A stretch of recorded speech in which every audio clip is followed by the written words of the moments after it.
আজ থেকেই তো খেলা শুরু হলো। এতদিন তো আমরা ঘুমিয়েছিলাম, তোমাদেরকে প্র্যাকটিস করতে দিয়েছিলাম, ক্ষমতা হয়নি। এই ময়দানে একটা মিটিং করে দেখাবে, ওইখানে রাস্তার উপরে স্টেজ করতে হয়েছিল তোমাদের, করেছিল না করি? আজ রাস্তার উপরে যখন স্টেজ হয় কতটা দোকানদারের ক্ষতি হয়, কতটা মা বা মানুষের ক্ষতি হয় তোমরা জানো না। মানুষকে কোন লেভেলের গাল দেয় তোমাদেরকে, সন্ধেবেলা বাড়ি গিয়ে সেই লেভেলের গান ঝেলিয়ে একবার শোনো, কিস্তিটা শোনো, তোমাদের ঘুম আরাম হয়ে যাবে নাকি? মানুষ সারাদিন চাষিবাসী, চাষিজীবী, শ্রমজীবী এলাকা মানুষ চায় যে আমরা সন্ধ্যের সময় সারাদিন মাঠে খাটাখাটনি করে সন্ধ্যের সময় বাজারে গিয়ে দুটো বাজার করে রাতের বেলা রান্না করে শান্তিতে গিয়ে খাওয়াবো।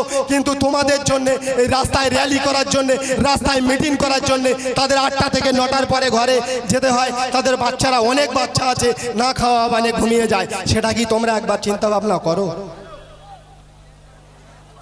তোমরা উন্নয়নের কথা বলছো না, তোমরা লক্ষ্মীর ভান্ডার দিয়েছি।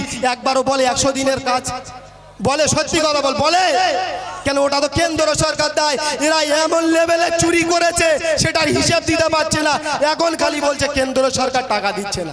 আরে চোর চুরির আগে হিসাবটা তো সেখানে দে, তারপর তোরা টাকা দেবে।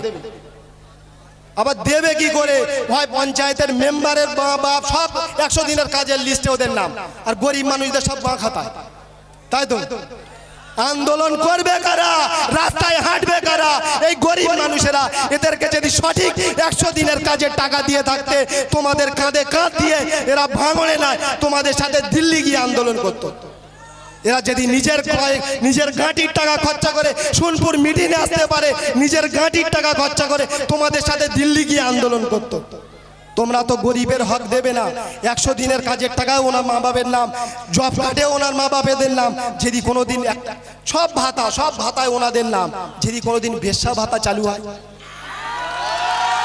কথাটা খারাপ নিলে হবে না নাকি? মা বোনেদের কথা চিন্তা করে বলছি, যদি কোনোদিন বেশ্যা ভাতা চালু হয় তখন কি করবেন আপনারা? শুধরে যান। দিদি হয়তো কোনোদিন এই ভাতাটাও চালু করে দেবে, সেই জন্য শুধরে যান। যার যা ভাতা প্রাপ্য, সঠিক ভাতা সঠিক মানুষকে দেন। মিটিং করে তোমাদের মিটিংয়ে ডেকে আনতে হবে না, মানুষ তোমাদের পিছনে ঢাল লাগবে। নওশাদ সিদ্দিকীকে টাকা দিয়ে আমাদেরকে ডেকে আনেন না। নওশাদ সিদ্দিকীর মুখের বাণী মানুষকে আকর্ষণ করছে, নওশাদ সিদ্দিকীর হক কথা বলা মানুষকে আকর্ষণ করছে। নওশাদ সিদ্দিকীর চোখে চোখ রেখে লড়াই করাকে মানুষ মেনে নিয়েছে। ওই জন্য নওশাদ সিদ্দিকীর জন্য জেল খাটতে কেউ ভয় করে না, গুলি খেতে কেউ ভয় করে না। রাত 12টার সময় তারা চলে যাচ্ছে বিডিও অফিসে। তোমাদের ক্ষমতা থেকে টাকা দিয়ে নিয়ে যাও, তাও যাবে না, ওই পর্যন্ত গিয়ে চলে আসবে নাকি? স্টেজে বক্তা অনেক, তো যদি কোনো তোমাদের মুখে যে দুঃখ দিয়ে থাকি,